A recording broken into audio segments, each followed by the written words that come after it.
bien-aimés dans le Seigneur, shalom, shalom de partout où vous nous suivez. Que la paix de Dieu soit notre partage en ce jour. Il a plu à Dieu que nous soyons comptés encore parmi les vivants de ce jour. Nous lui rendons de multiples actions de grâce. Nous voulons prier, nous la race choisie de Dieu. Nous voulons prier, nous les rachetés de l'Éternel. Nous voulons prier partout où vous nous suivez en ce moment. Fermez les yeux, nous remettons ce moment entre les mains de Dieu. Père Céleste, au nom de Jésus-Christ, nous te louons, nous te glorifions, nous te rendons de multiples actions de grâce pour la journée d'aujourd'hui que tu nous accordes encore. Merci de nous avoir sélectionnés parmi les vivants de ces jours. Merci pour le mouvement et l'être. Merci pour cet projet. Seigneur, tu permets encore que cela puisse se réaliser. Tu dis dans ta parole que les hommes forment les projets, mais c'est l'Éternel qui l'agrée. Il t'a plu d'agréer à notre étude biblique. Nous te disons merci. Nous bénissons ces instants et nous bénissons toute personne qui va nous suivre d'une manière indifférée, directe ou indifférée. Laisse que tu puisses le bénir encore en retour. Seigneur, merci. Saint-Esprit, nous te recommandons ces instants. Prends la place, dirige ton serviteur, parle au-dedans de lui. Que lui s'efface, que toi tu parles, afin que quelqu'un, les lecteurs de la Bible, puissent se retrouver dans ce qu'il va nous enseigner en ce jour. Bénis ce moment au nom de Jésus-Christ. Amen. Amen. Nous disons Amen, Amen, Amen à l'Éternel. Il nous a permis encore de nous retrouver dans vos maisons, dans vos téléphones. Nous voici encore avec notre rubrique Études bibliques. Aujourd'hui, le Seigneur apporte encore de nouveau son choix sur son serviteur, le pasteur Pierre Ebikende. Il va continuer ce qu'il avait déjà commencé, la Bible, son inspiration et son autorité. L'autre fois, il nous a parlé, c'était qu'une introduction, un début, mais combien nous avons été bénis, combien on a reçu des appels, combien on a reçu des encouragements. Nous lui laissons la place, il va se présenter lui-même. Moi, je suis votre humble servant de Dieu, à la personne de Mama Chiki et Souka Omatuku. Amen. Papa, la parole est à vous. Ok, merci maman, que Dieu vous bénisse. Amen. Et surtout qu'il soit loué, glorifié pour ses choix qu'il a encore portés sur notre personne. Je suis aussi dans la joie parce que ces jours, nous voulons parler de la part de notre Dieu, Amen. et qui est notre Père. Amen. Oui, l'émission ou la vidéo d'aujourd'hui, c'est la suite de ce qu'on a commencé la fois passée, comme la servante de Dieu l'a dit. Yeah. Et pour ceux qui ne nous ont pas suivis la fois passée, bon, je m'appelle pasteur Pierre Ebikende. Je suis le pasteur responsable ou le représentant légal de l'Assemblée des Églises du Seigneur Jésus-Christ, qui est basée au Congo. Et je suis aussi le visionnaire du centre d'intercession charismatique. C'est là où nous sommes en train aussi de prier pour la nation congolaise dans l'activité qu'on appelle la mission chaudière. Et nous sommes là aussi avec la servante de Dieu, Pasteur Matt, dans la femme délicieuse. Et dans ce centre, il y a d'autres activités. Mais ce qui est très important à dire aujourd'hui, comme nous l'avons promis la fois passée, et que je suis aussi écrivain, et la fois passée, nous avons dit qu'on pourra quand même vous présenter quelques échantillons de livres qu'on a déjà écrits. Nous voulons le faire avant que nous puissions commencer notre émission. Le premier document, c'est celui-ci, comme vous pouvez le voir dans vos petits écrans. Donc, c'est dans les torrents de la prière. Notre livre parle beaucoup plus comment prier, comment dire cette prière qui traverse l'âme et le corps, cette prière qui se fait dans l'esprit et par l'esprit. Ok. Donc, c'est les condensés de ce livre. Le deuxième livre, c'est celui-ci. C'est la série de 4 témoignages de Jésus-Christ. Ce livre, c'est un document, un outil quand même important pour les gagnants d'âme, les évangélistes. Et ici, nous sommes en train de focaliser beaucoup plus les messages que les gagnants d'âme ou les évangélistes sont appelés à porter au monde. Donc, et ce livre se concentre beaucoup plus sur les 3 nœuds du salut, les éléments qu'il faut toucher par ces hommes missionnaires sur terrain pour pouvoir remettre la vérité à sa place et toucher les âmes perdues. Voilà les 2 documents. Comment, sorry papa, comment cela est très important, mais comment nous pouvons l'accueillir? Ok, c'est vrai, comme le premier document, le premier livret dans les torrents de la prière, tout est déjà fait. Il ne reste plus qu'à faire passer cela dans Amazon. Je crois, dans un laps de temps, je dirais dans 2 ou 3 semaines, Dieu voulant, vous savez, de ce côté-là aussi, il y a certaines exigences, certaines obligations financières à faire. Alors, pour le premier livre, c'est dans Amazon qu'on peut se le procurer. Mais il faut attendre peut-être dans 3 semaines, les choses peuvent aller bien. Pour le second livre ici, comme vous l'avez vu, il y a une bandelette là, qui est écrit, c'est que le livre est en voie de sortie. Je crois, Dieu voulant aussi, dans 3 semaines, le livre va sortir. Et dès qu'il sort, c'est toujours dans Amazon qu'il sera versé pour ceux qui veulent se le procurer. C'est quand même un outil vraiment important et riche qui peuvent aider les serviteurs de Dieu dans leur ministère ou dans leurs activités pour l'avancement du royaume de Dieu. Amen. Que Dieu bénisse tout un chacun qui va le faire. Amen. Ok, merci. Je crois qu'il n'y a plus d'autres préoccupations. Non. Okay. J'allais seulement dire par rapport dans le torrent de la prière, le papa m'en a offert un comme ça que j'ai lu. Il y a vraiment beaucoup de richesses. Je suis allée d'encourager, de nous encourager. Aussitôt, quand ça sera sur Amazon, nous passerons encore vous le dire que c'est déjà OK et que vous achetez. Il y a beaucoup de richesses là-dedans. Amen. OK. Bien-aimés dans le Seigneur, comme la servante de Dieu l'a dit, nous sommes dans un enseignement, étude biblique, dans cette rubrique-là. Et la fois passée, nous avons abordé un thème qu'on n'a pas terminé. Donc c'était une introduction. C'était la Bible, son inspiration et son autorité. Alors nous voulons encore enrichir ce que nous avons dit la fois passée, c'est-à-dire continuer, mais néanmoins, nous voulons donner un aperçu général de ce que nous avons dit la fois passée, parce que il y a certaines personnes qui nous captent aujourd'hui, et peut-être que nous demanderions à se référer à l'émission passée. Ils vont entrer dans la page YouTube.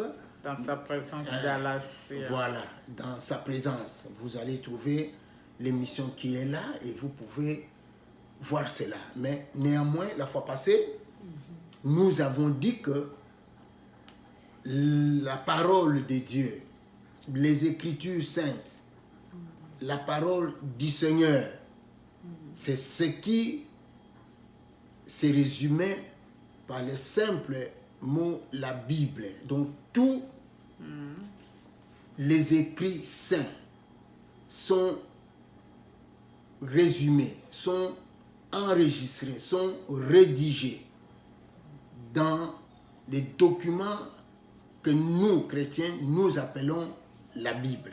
Yeah. Voilà pourquoi nous disons la Bible est la parole de Dieu. Parce que c'est un document qui renferme les Écritures saintes, qui renferme la parole de Dieu.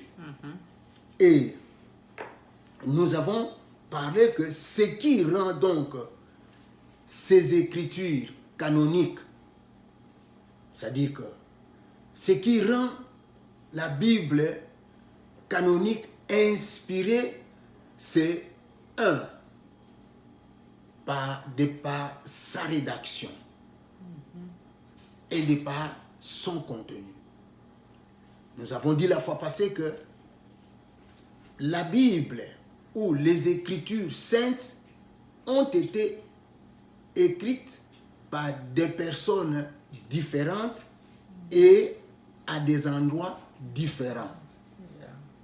Donc, ce sont des gens que Dieu lui-même a choisis et il les a aidés par la puissance de son esprit, le Saint-Esprit, pour qu'ils arrivent à écrire ce que Dieu leur inspirait. Dans son inspiration, sur le plan de son contenu, nous avions dit que dans la Bible, il y a les discours directs. On n'a plus le temps de lire tout ça. Il y a les discours directs de Dieu à une personne. De Dieu à ses serviteurs, qu'on appelle prophètes. Et nous avons démontré les écrits en appui, la fois passée, pour dire que voilà, ça c'est la parole que Dieu lui-même a parlé. Quand par exemple nous trouvons dans la Bible qui dit que ainsi parle l'Éternel. Donc ce n'est pas la parole d'un homme qui se suit là-bas. C'est la parole de Dieu qui est rapportée par un homme. Quand Dieu parle peut-être par exemple à son prophète Ézéchiel, va dire à ce peuple. Donc la parole qui suit là-bas, ce n'est pas la parole d'Ézéchiel, mais c'est la parole de Dieu. Dieu a mis dans la bouche de son prophète Ésaïe, Ézéchiel, Amos, que sais-je encore. Voilà, les écrits, ils témoignent elles-mêmes que c'est la parole de Dieu. Et nous avons dit que la Bible contenait 66 livres, dont 39 se regroupaient dans l'Ancien Testament et 27 dans le Nouveau Testament. C'est ce que nous avons dit. Et nous avons tiré un élément très important que différents auteurs ont écrit. Par exemple, dans l'Ancien Testament, il y a Moïse avec ses livres penthétiques. Il y a les prophètes qui ont écrit. Il y a David, Salomon, tous ces mondes-là qui ont écrit. Voilà autant de personnes qui ont eu à écrire, des prophètes, des hommes de Dieu, voire même des laïcs. Tel est le cas aussi dans le Nouveau Testament. Nous avons dit qu'il y a 5 apôtres qui ont écrit, les apôtres qui étaient témoins oculaires de Christ, qui étaient ensemble avec Christ et les disciples. Nous les avons cités la fois passée. Et ajouté aussi Paul. Ça fait 6 apôtres qui ont écrit. Ils ont écrit sous forme de l'évangile, sous forme de lettres. Et il y a aussi 2 laïcs qui se sont ajoutés dans les écrits du Nouveau Testament. Nous avons parlé de Marc et nous avons parlé de Luc.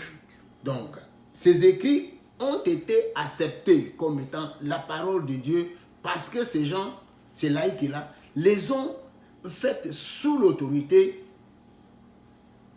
de l'apôtre, d'un apôtre. Nous voyons par exemple Marc et Luc, c'était sous l'autorité de l'apôtre Pierre. Et nous voyons la lettre aux Hébreux, qu'on attribue actuellement aux Hébreux, à Paul plutôt, ce qui a été écrit par un laïc, mais qui était sous l'autorité de Paul.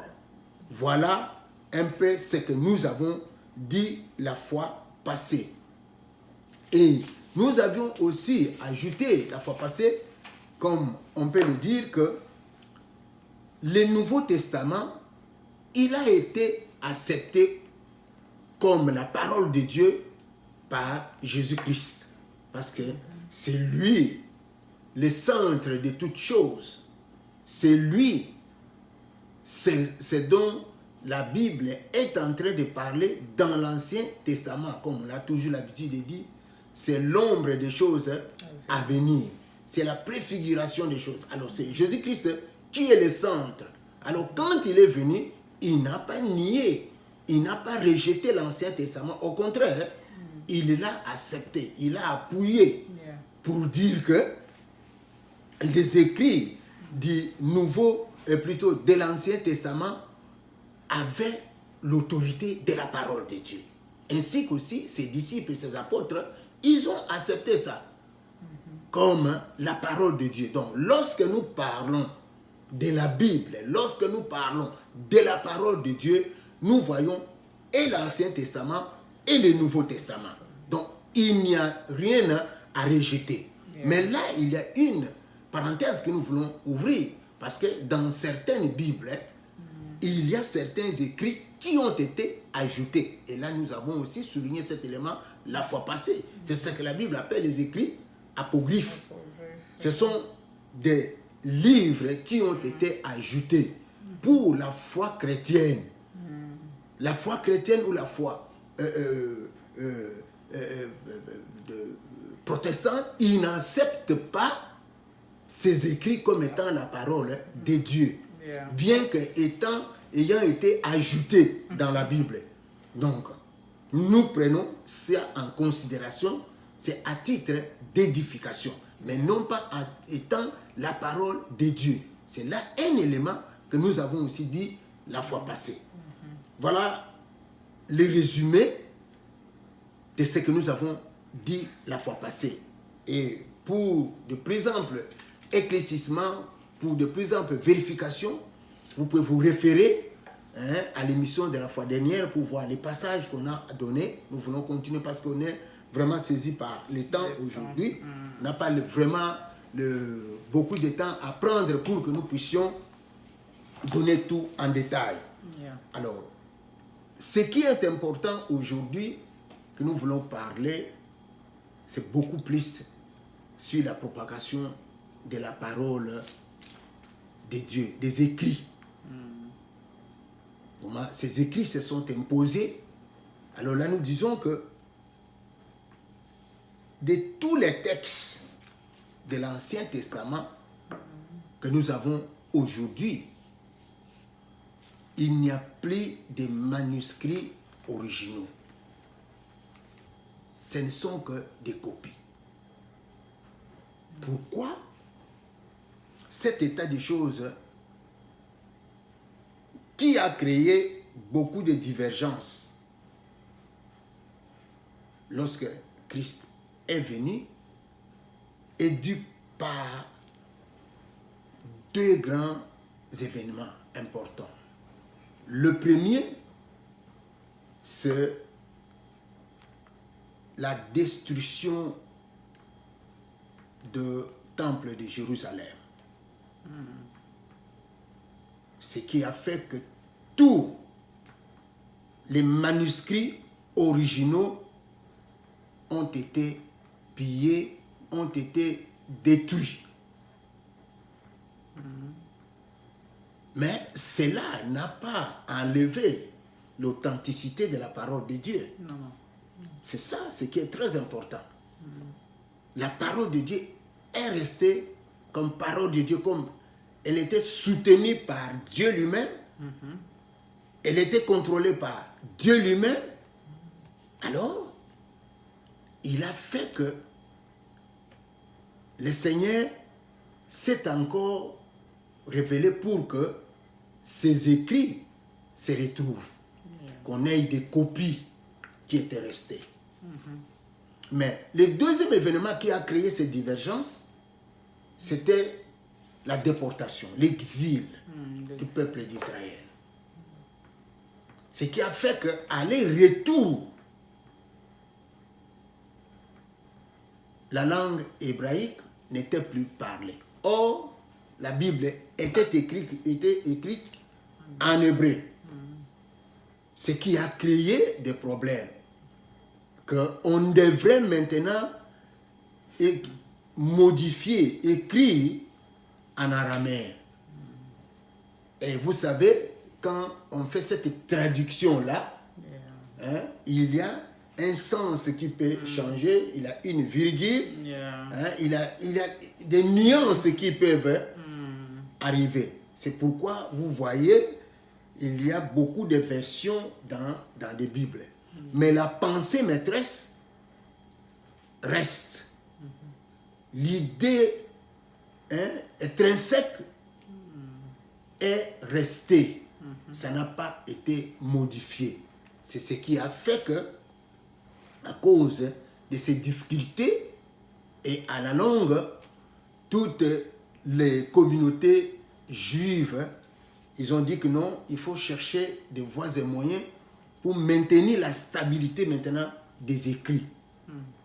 C'est pourquoi on a changé, on a inventé, les savants juifs ont inventé l'écriture avec des voyelles. Avec des voyelles, donc les savants qu'on appelle les masorétes, ils ont inventé plutôt une nouvelle écriture avec des voyelles, et c'est à base de cette écriture-là qu'ils ont écrit la Bible. C'est à partir de cette nouvelle écriture que la Bible est devenue stable. Et les manuscrits que nous avons actuellement, oui, ce sont des manuscrits qui sont révélés, qui sont écrits à partir de cette nouvelle écriture. Donc, ce qui a amené la Bible, l'Ancien Testament, je voudrais beaucoup plus parler, à sa stabilité. Donc, là, c'est à ce niveau-là que nous pouvons dire d'une façon générale. Alors, quant au canon du Nouveau Testament, nous avons dit que les écrits du Nouveau Testament datent de l'époque des apôtres. Cela veut dire après la Pentecôte. Donc, les apôtres n'ont pas écrit, ou les disciples n'ont pas écrit pendant qu'ils étaient avec Christ. Non, non. Ils ont fait ce travail-là après la Pentecôte. Et deux raisons, nous pouvons dire, motiver le Seigneur de pouvoir amener ce travail-là, de pouvoir inspirer ses apôtres pour faire ce travail-là. La première raison était pour faciliter le ministère des apôtres. C'est-à-dire, comme il leur a donné la grande mission d'aller partout, de prêcher la bonne nouvelle, pour faire de tout le monde ses disciples, alors c'était en d'autres termes, leur ministère était la continuité du ministère de Christ. Les apôtres devraient arriver à faire quoi? À expliquer et à rendre témoignage des l'œuvre accomplie par Jésus-Christ, par le Seigneur. C'est ça ce que voyait déjà Dieu lorsque il a occasionné à ses apôtres pour qu'ils puissent écrire. C'est pour leur permettre d'expliquer et de témoigner ce que Christ a fait. Donc il devrait y avoir un soubassement. Un soubassement. Voilà pourquoi Paul présente les apôtres de Christ dans cette première raison comme étant des ambassadeurs plénipotentiaires. Donc nous pouvons lire, on peut prendre une première lecture, voir un peu ce que dit Paul. Dans 2 Corinthiens, chapitre 5, le verset 20. Donc nous disons que deux raisons. 2 Corinthiens, chapitre 5, le verset 20. Nous pouvons prendre seulement ce premier texte. 5, 21, nous lisons au nom du Seigneur. Il est dit ceci. Nous faisons donc fonction d'ambassadeurs au nom de Christ, comme si Dieu adressait pour nous cette invitation aux hommes. C'est au nom du Christ que nous vous en supplions, soyez réconciliés avec Dieu. Amen. Ici, Paul présente, comme je l'ai dit, les apôtres comme étant des ambassadeurs plénipotentiaires du Seigneur. C'est-à-dire qu'ils représentent le Seigneur auprès des hommes, auprès des populations, auprès des nations. Donc c'était dans les soucis pour qu'ils présentent. Alors, leur message, c'était un message, ou leur témoignage, c'était un témoignage vrai. Et leurs paroles avaient autorité parce qu'ils représentaient le Seigneur. Et le Seigneur leur avait investi de cette autorité, de ce pouvoir, de cette capacité-là. Parce qu'ils étaient des ambassadeurs plénipotentiels. Comme nous savons, un ambassadeur plénipotentiel, c'est celui qui représente tout ce qu'il dit. C'est comme c'est le chef de l'État qui le dit. C'est le chef de la nation qui le dit. Le chef du gouvernement qui le dit. Donc c'est ce que la qualité qu'avaient les apôtres à ce moment-là. Donc leurs paroles, leurs messages, leurs témoignages avaient une autorité. Et ce témoignage-là était vrai. Ce n'était pas des mensonges, c'était la vérité. Voilà pourquoi dans le livre de Jude, l'épître de Jude, 1:3, la Bible dit que leur message est une fois pour toutes du salut.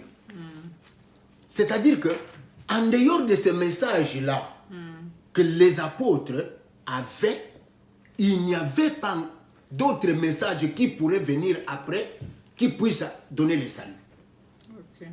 C'est l'une fois pour toutes du salut.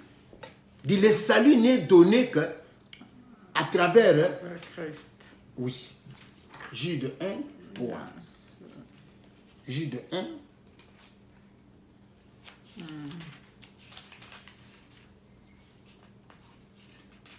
Jude. Enfin, si vous trouvez l'exemple.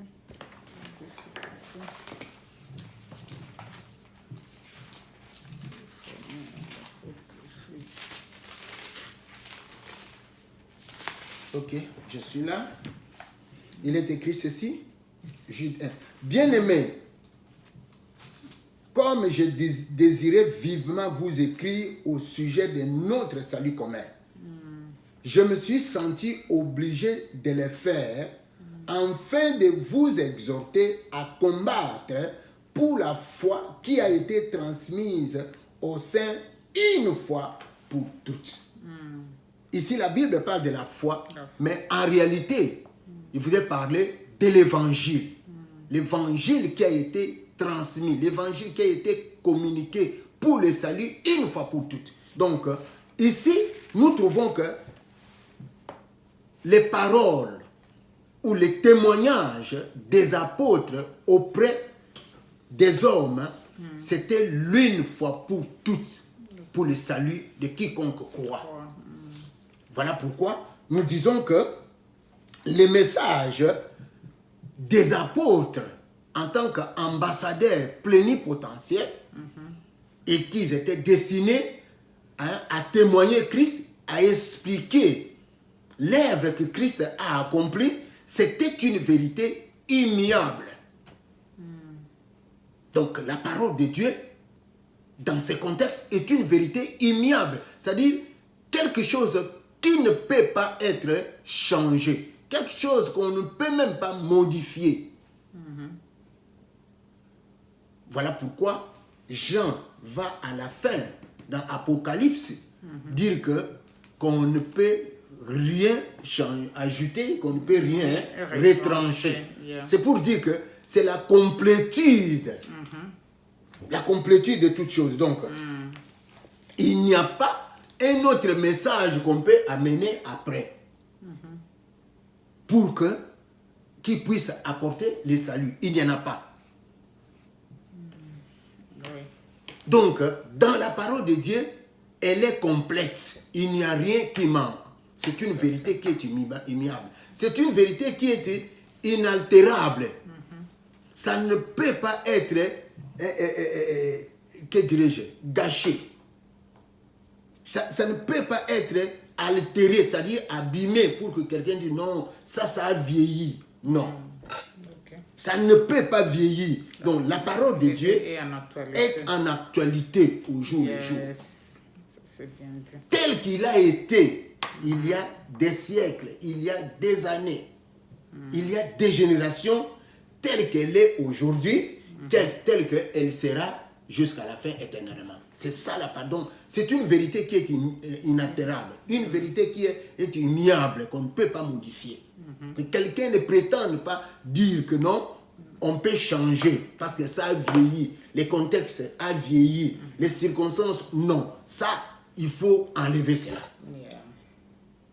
Donc, c'est dire que le message que les apôtres du Christ ont apporté aux hommes, eux qui sont les témoins oculaires de Christ, qui l'ont touché, qui ont vécu ensemble avec lui, qui ont mangé ensemble avec lui, ce message-là, c'est une vérité. Amen. Une vérité infaillible, Amen. qui n'échoue pas. Voilà, c'est dire que là, nous pouvons tirer une première conclusion. Et que le message apostolique, nous pouvons dire, c'est l'unique message qui peut amener le salut. Yeah. En dehors de l'évangile, en dehors de ce message, il n'y a pas de salut. Yeah. Donc, que personne ne puisse se lever un jour, prétendre un jour que non, écoutez, dans ma religion, dans ma doctrine, dans mon église, j'ai conçu mon évangile. J'ai conçu mon message pour pouvoir amener mes hommes à la perfection. Non. Là, c'est la première conclusion que nous pouvons tirer dans cette responsabilité. Deuxième, Dieu entrevoyait aussi, en donnant, en inspirant aux apôtres, il voyait aussi l'édification de l'Église, l'implantation de l'Église, la présence de l'Église à travers les nations. Yeah. Dieu entrevoyait cela. Voilà pourquoi les apôtres, l'apôtre Paul appelle les apôtres comme étant les prophètes de la Nouvelle Alliance. Yeah. Parce que ce sont eux qui sont censés, ou qui ont amené, qui ont fait asseoir Yeah. l'alliance des hommes avec Dieu, au travers leurs paroles. Voilà, nous pouvons lire cela, voir Éphésiens chapitre 2, le verset 20 à 21. Donc, c'est dire que le message des apôtres, pendant que maman est en train de chercher, nous sommes en train de continuer parce que nous sommes derrière le temps. Yeah. Le message Éphésiens. des apôtres, ou la parole que les apôtres ont amenée, constitue donc les fondements sur lesquels est construite l'Église, temple de Dieu. Éphésiens 2, combien? Éphésiens 2, verset 20 à 21. Donc le message qu'apportait Je peux lire. Oui, allez-y. Dieu vous a intégré à l'édifice qu'il a construit sur le fondement que sont les apôtres, ses prophètes et dont Jésus-Christ lui-même est le pierre principale. Amen. 21. À lui toute la construction s'est élevée bien coordonnée afin d'être un temple saint dans le Seigneur. Amen. Hein? Donc, ici, Paul veut simplement parler que les apôtres sont les premiers messagers, ce que nous devons comprendre Et ça, c'est un élément très capital. Les apôtres sont les premiers messagers de Christ. Yeah. Les témoins et les représentants autorisés du Seigneur, tels qu'ils sont là-bas. Ils ont été les pierres de fondement de l'Église. Oui.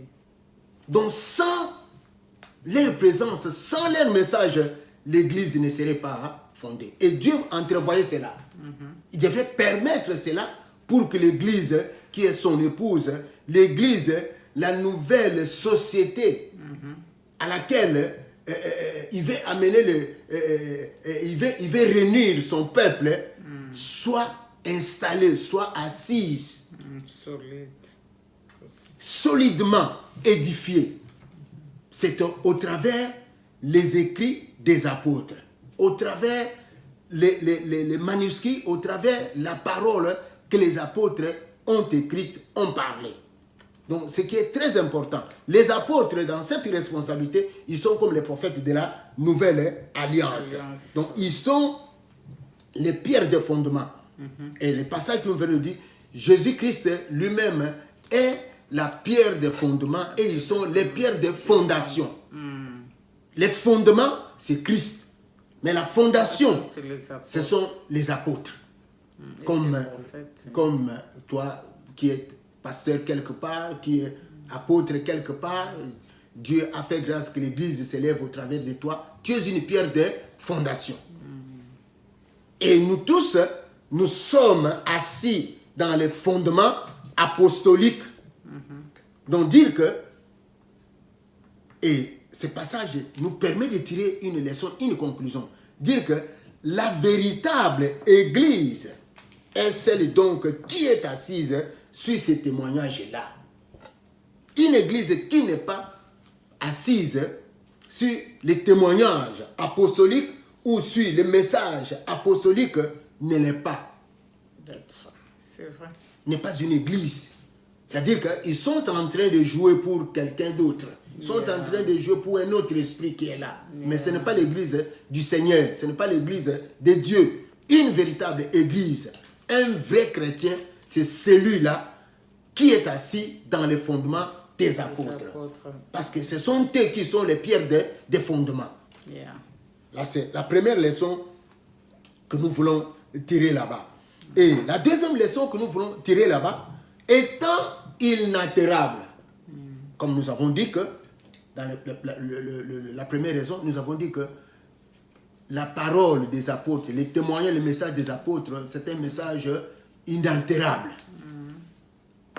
Donc, étant cette parole-là qui est inaltérable, une parole qui ne peut pas se détruire, une parole qui ne peut pas se flétrir, donc étant inaltérable, cette parole, dont le message rend aussi cette église-là qui est assise sur le fondement apostolique, une église forte, une église redoutable, même face à la puissance de la mort.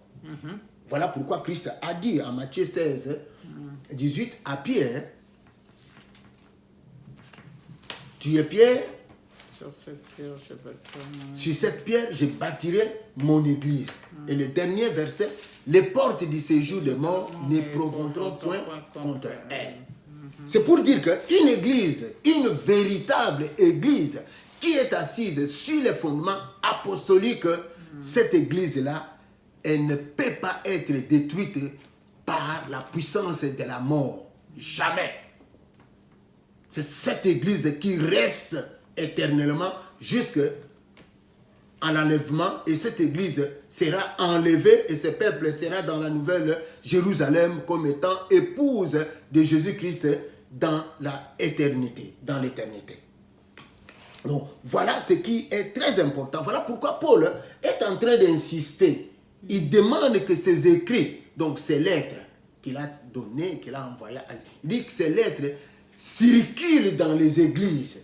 Parce qu'il connaît qu'au regard de ces lettres, c'est la parole de Dieu, au regard de ces lettres, c'est le fondement des églises, pour pouvoir rendre les églises fortes.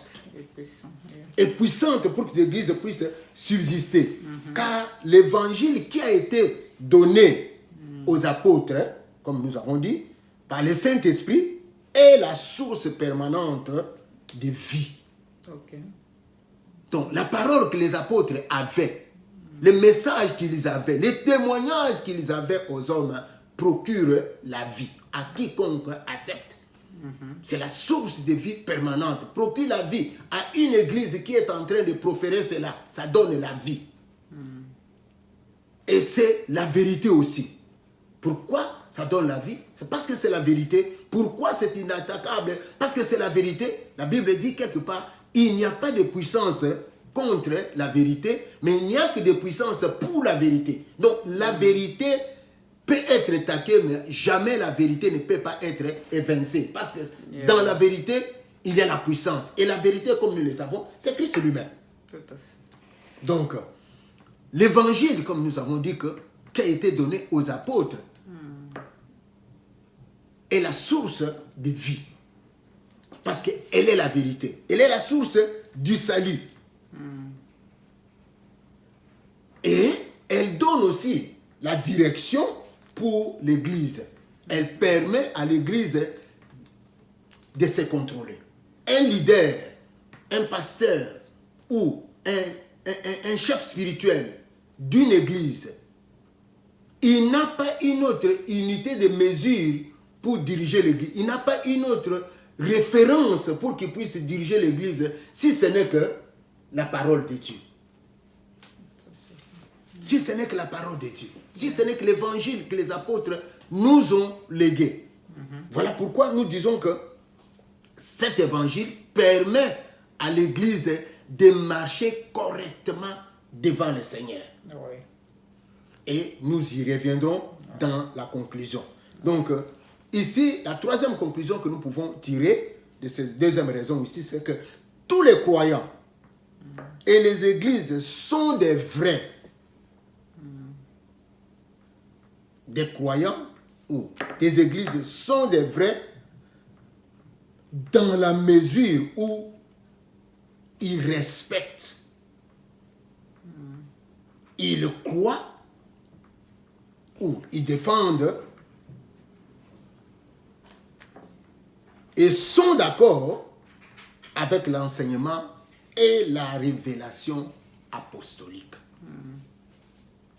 Donc, pour être un vrai croyant, un vrai chrétien, pour être une vraie église, il faut que cette église-là soit d'accord avec la révélation, avec l'enseignement apostolique. Ils doivent respecter cela. Ils doivent croire à cela et éventuellement défendre cela. Et en ce moment-là, on sait que celui-ci, c'est un vrai chrétien. On sait qu'une telle église est la meilleure église, est une vraie église. En dehors de cela, tout ce qu'on peut faire, c'est du tralala. C'est du tralala. C'est du tralala.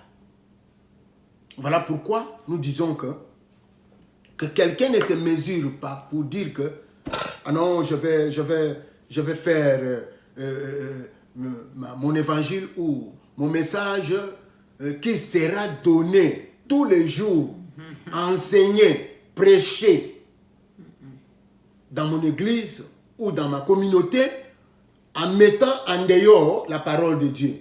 Bien-aimés, si vous vous trouvez dans un tel lieu, dans un tel endroit, sachez que ce n'est pas une église de Dieu. C'est une église. Si ce n'est pas une église de Dieu, c'est clair. Parce que où on est de Dieu, ou on ne l'est pas. Voilà la conclusion que nous pouvons tirer là-bas. Et nous voulons aussi souligner un élément, parce que, oh là là, que les écrits du Nouveau Testament, ils n'ont pas été imposés à l'Église par un consul quelconque ou bien une décision ecclésiale. Non. Mais l'Église les a reçus comme étant les écrits saints ou les écrits canoniques. C'est par l'aide du gouvernement de Dieu, par l'aide de la providence divine.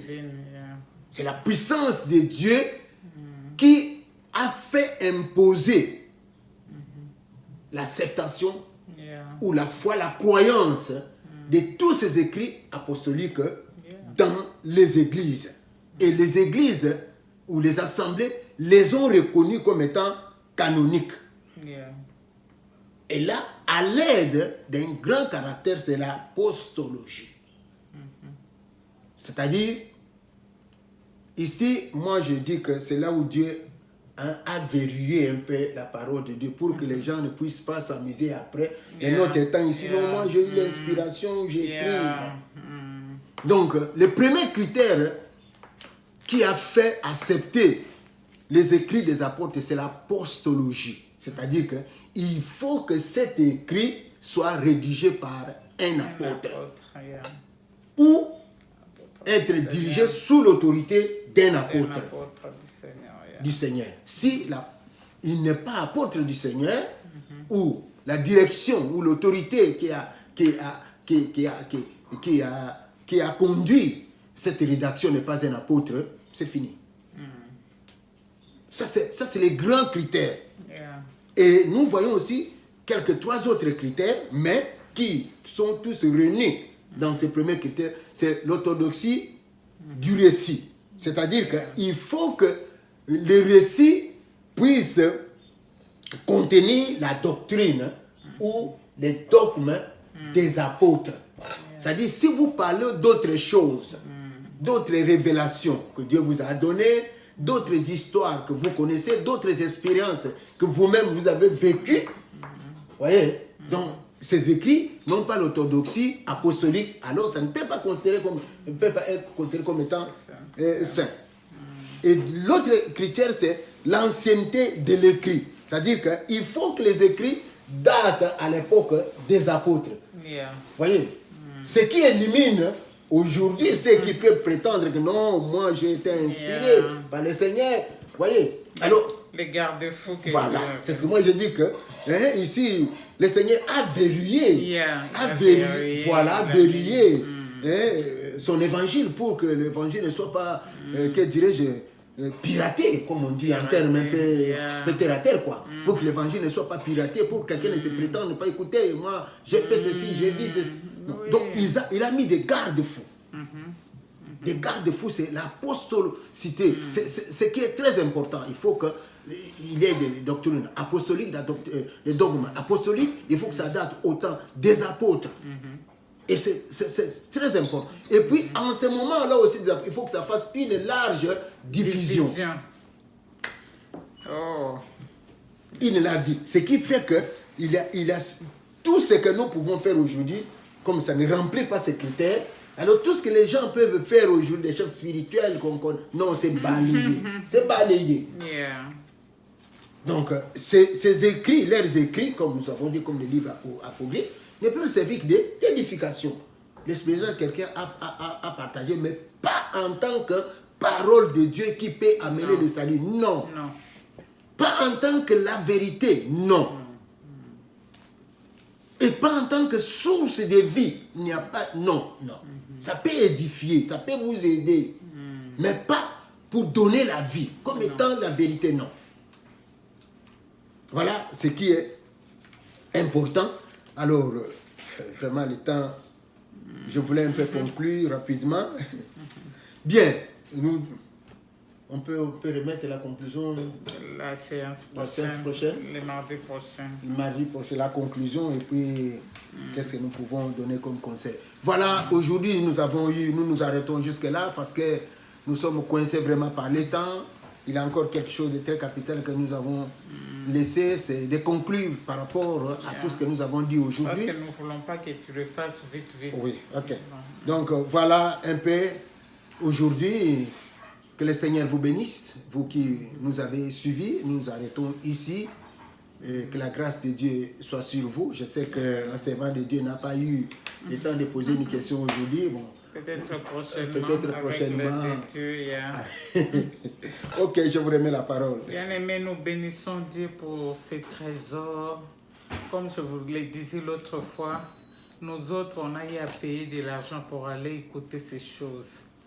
Et vous, le Seigneur vous a facilité. Le Seigneur est venu dans vos maisons. Le Seigneur est venu dans vos téléphones au travers son serviteur afin qu'il enlève la nuance qui est dans vos têtes, afin que vous connaissez les ABC de la Bible, que vous ne serez plus trompés comme autrefois. Laisse-moi te dire que Dieu ne tient pas compte des temps de nos ignorances. Il est venu encore pour la seconde fois te redonner la vraie évangile, t'enseigner la Bible telle qu'il est. Je vais remettre la parole à notre papa qui va nous conduire dans la prière, mais j'aimerais nous dire la Bible, comme il disait là. Plusieurs personnes ont brûlé des Bibles afin que nous ne puissions pas entrer à connaissance de toutes ces choses. Mais comme c'est la parole de Dieu, banda babanda kotumba, la Bible est ici la raté. Alors faisons confiance à cette parole et vous allez à la fin des temps bénéficier de là où Christ est allé nous préparer une place et rester le reste de votre éternité avec lui, auprès de lui. Je remets la parole à notre papa qui va nous conduire à la prière. Soyez branchés avec nous la séance prochaine. Il va conclure, mais il va conclure. Nous aurons des questions à lui poser et il nous parlera de ces brochures. Nous aurons des séances qui vont nous parler par rapport à la richesse, les trésors qui est caché dans toutes ces brochures, bien-aimés. Si le Saint-Esprit l'a inspiré, c'est pour nous donner cette gage, cet équipement, afin de mieux travailler dans les champs de Dieu. On en parlera avec lui par rapport à ces deux brochures. Nous allons faire des émissions séparées par rapport à ces deux brochures. Et dès que ça sera prêt à l'Amazon, il faut s'approprier. Ça va vous aider. Merci, papa. Conduis-nous dans la prière. Kembonayo, Kembonayo, Kembonayo, Nzambe nanga.